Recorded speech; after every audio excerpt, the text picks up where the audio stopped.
తుమ్మిడి చెరువును కబ్జా చేసి కట్టిన అక్రమ నిర్మాణాలను కూల్చివేసింది. మొత్తం 10 ఎకరాల్లో ఎన్ కన్వెన్షన్ సెంటర్ నిర్మాణం చేపట్టారు. బఫర్ జోన్ ఎఫ్టీఎల్లోని 3 ఎకరాల 30 గుంటల్లో చేపట్టిన నిర్మాణాలను పూర్తిగా నేలమట్టం చేశారు.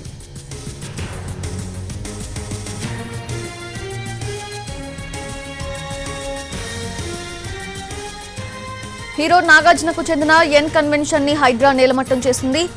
దాని మీద నాగార్జున స్పందించారు, ఆయన ట్వీట్ చేశారు. కూల్చివేతలకు సంబంధించి మాకు ఎటువంటి నోటీసులు జారీ చేయలేదు, ఇది చాలా బాధాకరం, చట్టానికి విరుద్ధంగా ఎలాంటి చర్యలు చేపట్టలేదు అంటూ కూడా నాగార్జున ట్వీట్ చేయడం మనం చూస్తున్నాము. చట్ట విరుద్ధ చర్యలకు వ్యతిరేకంగా న్యాయస్థానాన్ని ఆశ్రయిస్తానంటూ కూడా ఆయన ట్వీట్ చేశారు. కూల్చివేతలపై ఎటువంటి నోటీసులు ఇవ్వలేదు, ఎటువంటి ఇన్ఫర్మేషన్ లేదు, కోర్టు నాకు వ్యతిరేకంగా తీర్పిస్తే నేనే కూల్చేసేవాడినంటూ కూడా నాగార్జున ట్వీట్ చేశారు. అయితే గతంలో ఇచ్చిన అక్రమ నోటీసులపై కోర్టు స్టే ఇచ్చింది. ఎన్ కన్వెన్షన్ కూల్చివేతపై హీరో నాగార్జున ట్వీట్ చేయడం మనం చూస్తున్నాం.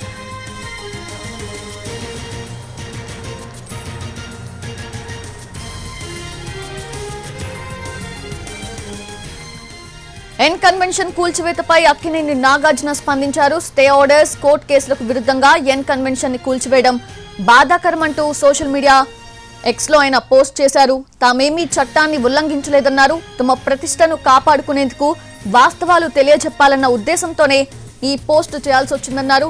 ఎన్ కన్వెన్షన్ భూమి పట్టా భూమేనన్నారు నాగార్జున. ఒక్క అంగుళాన్ని కూడా ఆక్రమించి కట్టలేదన్నారు నాగార్జున. ప్రైవేటు స్థలంలోనే ఎన్ కన్వెన్షన్ ని నిర్మించామన్నారు నాగార్జున. ఎన్ కన్వెన్షన్ కూల్చివేత కోసం గతంలో ఇచ్చిన నోటీసుపై కూడా కోర్టు స్టే ఇచ్చిందన్నారు. ఎన్ కన్వెన్షన్ ని పూర్తి తప్పుడు సమాచారంతో చట్టవిరుద్ధంగా కూల్చివేశారని నాగార్జున తన ఎక్స్ వేదికగా ఆరోపించారు. పూర్తి అప్డేట్స్ తెలుసుకుందాము. మా క్రైమ్ ఇన్పుట్ ఎడిటర్ రమేష్ వెట్ల సిద్ధంగా ఉన్నారు. రమేష్ వెట్ల, ఏంటి, ఎటువంటి నోటీసులు ఇవ్వలేదు, అసలు ఏ ఇన్ఫర్మేషన్ లేదు, ఇలా చెప్పపెట్టకుండా చట్టానికి విరుద్ధంగా ఇట్లా కూల్చివేతలు ఏంటి అంటూ కూడా ఆయన ట్వీట్ చేయడం మనం చూస్తున్నాము. సో ఏంటి, అసలు ఏం జరిగింది, ఏం జరగబోతోంది?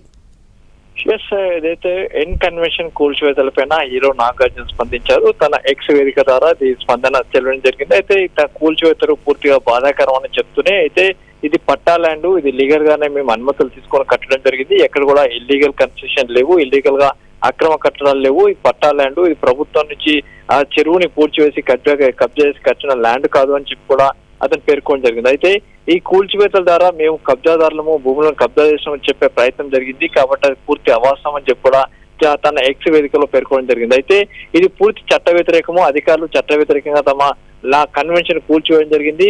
ఇప్పటికే దీనిపైన స్టే ఉంది, అంతేకాకుండా కోర్టులు కూడా స్టే ఇవ్వడం జరిగింది.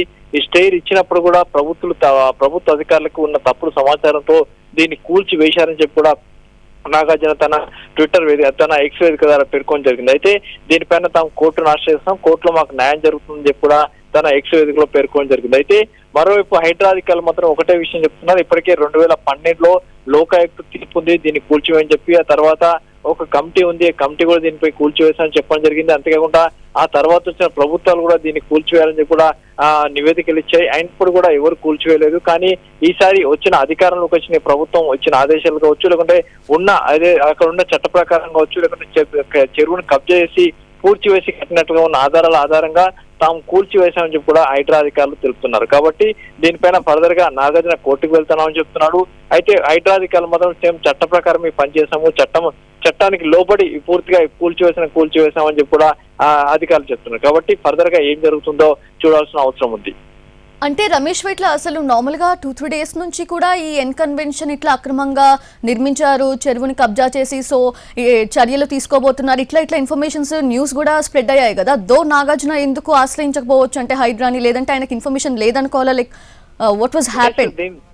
దీనికి సంబంధించి అటు కింది కోర్టులు కావచ్చు, అటు హైకోర్టులు కావచ్చు, ఎక్కడికి వెళ్ళినప్పుడు కూడా ఇప్పటివరకు మనకున్న సమాచారంకు ఎక్కడ కూడా ఎన్ కన్వెన్షన్ కి రిలాక్సేషన్ అంటే ఎక్కడ కూడా దానికి సంబంధించి ఒక రిలాక్సేషన్ రాలేదు అని చెప్పవచ్చు. ఎందుకంటే హైకోర్టులో స్టే విధించాలని చెప్పి కూడా దీనికి గతంలో వెళ్ళినప్పటికీ స్టే రాలేదు. అంతేకాకుండా దీనికి సంబంధించి ఇక్కడ హైకోర్టు కూడా సమర్థించలేదు. అంతేకాకుండా ఫర్దర్ గా ప్రభుత్వాన్ని ఆశ్రయించినప్పుడు కూడా ప్రభుత్వం నుంచి కూడా ఎలాంటి మినహాయింపు రాలేదు. అంటే హైకోర్టులో మినహాయింపు రాకపోయినప్పుడు కూడా అక్కడ పూర్తి స్థాయిలో ఆ కట్టడాన్ని అలాగే ఉంచి ఇప్పటికీ అలాగే కార్యకలాపాలు నిర్వహిస్తున్నారు. కాబట్టి దీన్ని అక్రమం అని చెప్పి హైకోర్టు కావచ్చు, లేకపోతే హైకోర్టు నుంచి ఎలాంటి ఉత్తర్వులు కావచ్చు, స్టే లేనందున తాము హైడ్రా పరిధిలో అది చెరువుల సంబంధించి పూడ్చివేసి దాన్ని కట్టిన నేపథ్యంలో తాము కూల్చివేశామని చెప్తున్నారు. ఎందుకంటే ఆ తుమ్మిడి చెరువు సంబంధించి 29 ఎకరాల పైచిలకు విస్తీర్ణంలో ఉంది. అయితే దాంట్లో 3.3 ఎకరాల స్థలాన్ని ఆక్రమించి పూర్తి చెరువు లోపలనే FTL లోపలనే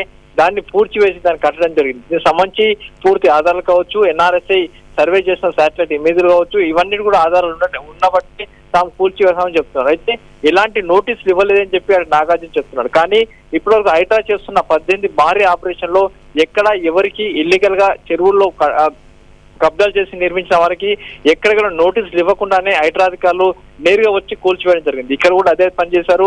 ఎవరికి నోటీసులు ఇవ్వకుండానే హైడ్రా అధికారులు కూల్చివేశారు. కాబట్టి తాము చట్టానికి లోబడి చట్టానికి అనుగుణంగానే పనిచేస్తున్నాం తప్పించి చట్ట వ్యతిరేక పనులు తాము ఏమి చేయట్లేదని కూడా హైడ్రా అధికారులు చెప్పడం జరిగింది. కాబట్టి గతంలో ఇచ్చిన ఆదేశాలు కావచ్చు, గతంలో లోకా ఇచ్చిన తీర్పు కావచ్చు, గతంలో హైకోర్టు ఇచ్చిన ఆదేశాల మేరకు తాము కూల్చివేశామని తప్పించి ఎలాంటి చట్ట వ్యతిరేక పనులు తాము చేయలేదని చెప్పి అటు అధికారులు చెప్తున్నారు.